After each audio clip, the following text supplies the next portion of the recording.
ఓట్లకు పైసలు కూడా అవసరం లేదు. నేను ఎందుకు బదిలాడతానో అర్థం చేసుకో. నీ కొడుకు కొరకే కొడుకు నెల నుంచి బదిలాడతాను. నీ కొడుకు బదిలాడింది వేరు. నువ్వు తినకున్నా తిన్నా ఇప్పుడైతే నువ్వు చేతులు పట్టుకున్నా ఎక్కువ మేము చేస్తాం గాని నువ్వు అంటేనే ఇగో నువ్వు ఓకే చెప్పాలి. ఇంతమంది చెప్పాలి అంతే. తప్పుల విషయం మేము మనిషి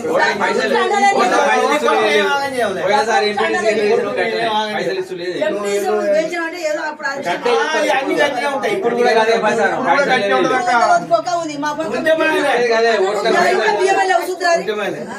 గదే ప్రచారం చేస్తాం మేము. అందరూ పైసలు గదే ప్రచారం చేస్తాం.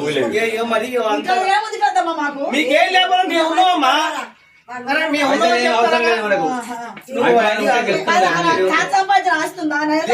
లేదు ఆయన మంచిగా ఉన్నాడు. ఆయనే ఉన్నాడు అట్లా.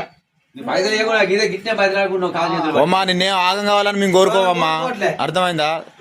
మా సాధ్యమైనంత మేము కూడా పోరాడతాం. మంది నా మనవాదిగో ఇల్లు కాలు పట్టుకుని వేయించుకుంటాం. నీ కొడుకు